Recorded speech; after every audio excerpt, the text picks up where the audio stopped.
Hi, everyone, and welcome to Beyond Care, where we explore the people, perspectives, and ideas shaping the future of caregiving. I'm your host, Annika Dhariwal, co-founder of Land to Care. When we think of caregiving, we think of a very specific image, usually, often shaped by assumptions, cultural norms, and long-standing narratives. But the reality of caregiving today is far more diverse. Across communities, we see caregivers of different ages, backgrounds, and experiences, including many whose stories are often overlooked or underrepresented. And when those stories are missing, it doesn't just affect perception, it also impacts how we support caregivers, how we design systems, and how we build the future workforce. My guest today is working to change that.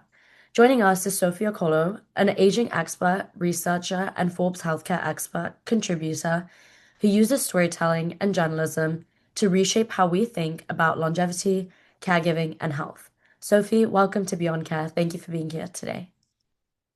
Thanks, Annika. I'm glad to be here. I'd just like to start by asking when we talk about expanding the caregiving narrative, what stories or perspectives do you feel are currently missing from the conversation? Definitely, yeah. I think on the stories aspect, we have different populations that are not really talked about. Hmm. So, like from younger caregivers, and these are like kids and teens, who are Right. helping their families to take care of like their grandparents or, even their own parents. But also, we also male caregiver perspective too, because we always see things in articles or the media that talk about female caregivers, which are of course like a big part of the narrative, but male caregivers are actually like close to half in those numbers.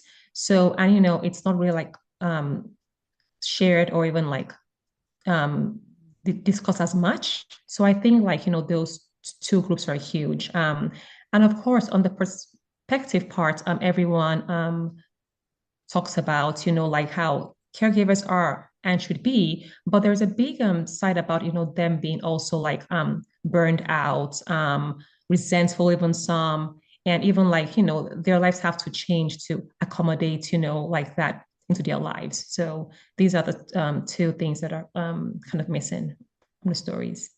And sort of just building upon, you talk Hmm. specifically about male caregivers in Yes. as being one of those like underrepresented communities. Hmm. Yes. Why do you feel like it's important to bring sort of visibility to these caregivers now?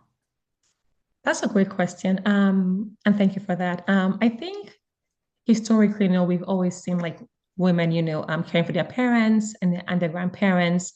And that's a key story, right, in the caregiving um, narrative to talk about. Women primarily are seen, as like, like the child rearers, they get older, they care for the kids and the grandparents. But male caregivers, there are many single dads, there are many dads who are even married, who their wives are going through chronic illness and chronic pain.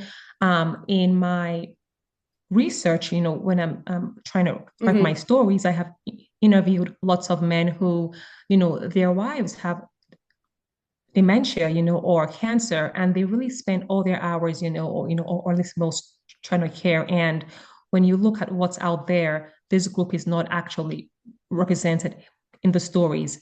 And I think it affects them in the sense that, I like last year, for example, I did write an article and there was a husband who was saying, like I have a voice too. And, it's, and it seemed like, that kind of wasn't really shown in like what he needed to be able to care for his wife, and, Right. you also go to support groups and it's the same thing. So I think like it kind of makes them just feel like invisible, and, their needs and their wants are also not the same as women caregivers. So yeah. And how do certain stereotypes and assumptions about who a caregiver should be impact both caregivers themselves and the broader workforce? It's a great question. Thanks for that. So, kind of like picking back from what I said earlier, so I'll just, say, present a scenario here. So you have a male caregiver, right, who's trying Right. to ask for time off, to care for his family. And sometimes there's this like bias, or this thinking like, why, because it's different than let's say a woman who would ask for care to go care for her parents because that's just seen as the norm, the dads or the men are primarily the providers. So I think there is this thing, this like bias that could affect male caregivers and can also affect the workforce in general.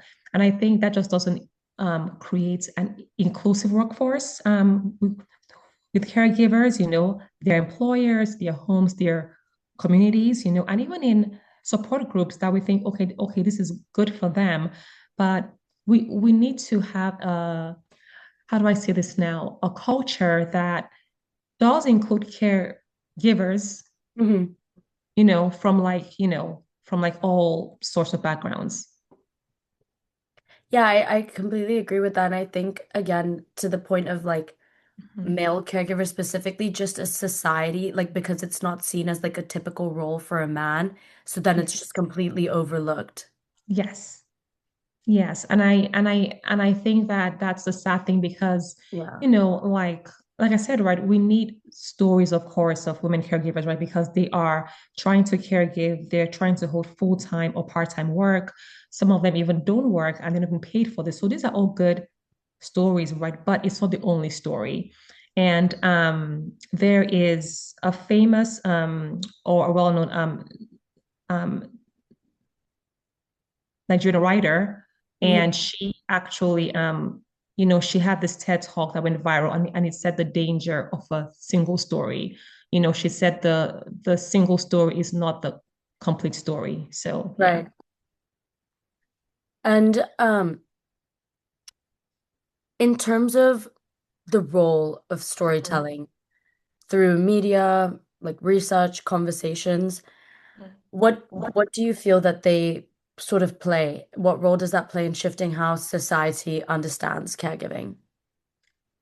Yeah, I think that we as, writers, journalists, advocates, right? I mean, even TV shows, right? I mean, they play a part in how society might view caregivers, So if you're only seeing female caregivers on TV, you might miss that, oh, kids actually also, are also caregivers too in their families, or you might miss male caregivers, or you might miss even caregivers who have disabilities or older caregivers who are caring for their grandparents, that, like not all caregivers are millennials or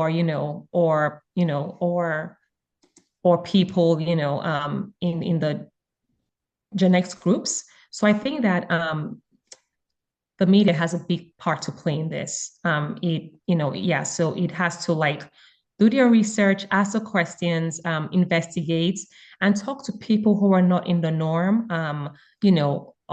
of that group. So yeah. And for sort of organizations and leaders listening today, what would you say are some practical ways they can better support and include a more diverse caregiving force? That's a good question that I think is still, kind of being even worked on today in Hmm. businesses. I think having flexible work solutions. And I think that's easier said than done, because, with employers, right, or businesses, it's all about productivity and outputs, to be able to further the business. And I think that just having that awareness that Hmm. caregivers also exist, and and trying to make room for that and make space for that, because everyone, should be able to belong and feel seen by their companies and by their organizations.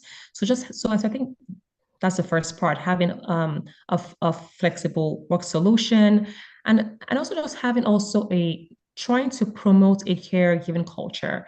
So Hmm. it's not just about, all the work and what you do and what you're doing for us too, but what is the company doing for caregivers, And, you know, um, even a simple question like, yeah, how is your dad? Going through an illness, how are you doing? Um, can you do your work properly? What tools can we give you so that you can be able to do your work, to do your work well? Do you need time off? It's just Right. times of days of flexible work solutions, remote options, and because they still need to be able to make an income as they're also having this heavy load. And even if it's just also trying to provide support groups even right there in the companies so that they don't have to wait till get home and then look for one. So I feel like companies can play a big part in just trying to create a caregiving culture, trying to find ways to and even tools to be able to improve their quality of life because burnout is real. Mhm. And it's, I mean, even I think the WHO, I think in 2019, they actually classified burnout as an official syndrome, and Mhm.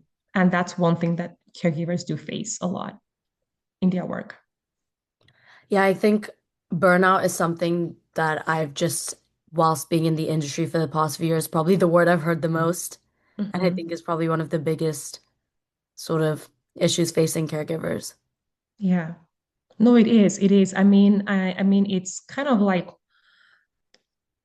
well talked about in the media, Yeah, but I think that we can expand on that more, like individual burnouts and how does that person feel? Because one person's experience of burnout it's not is the not the same. same as another person's experience of burnout. Right. Someone who's, let's say, married with three kids and caring for her mom is different from a single mom trying to care for her child who has, like a disability. So, so it's not just about burnout and trying to see it as this this like one collective thing. We are human beings, we come from different walks of life, backgrounds, cultures, and it's good to talk about these things as we tailor it to our own personal experience than just like a collective one, because one size solution, right? If we're trying to fix burnout with Mhm. caregiving, one size doesn't fit all, so yeah. Yeah, I think that's such a good thing to leave all our readers with and our listeners. And Yes. Sophie, and actually readers, please read all of Sophie's work to anyone who's watching. Sophie, thank you so much for bringing such an important and human perspective to this conversation.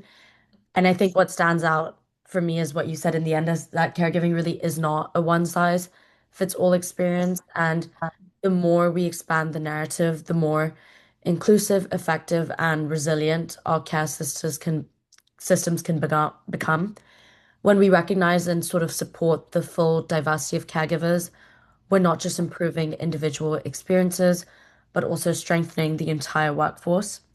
To our listeners, if today's conversation gave you a new perspective on caregiving and the people behind it, please share this episode with someone who should be a part of this conversation and follow Beyond Care.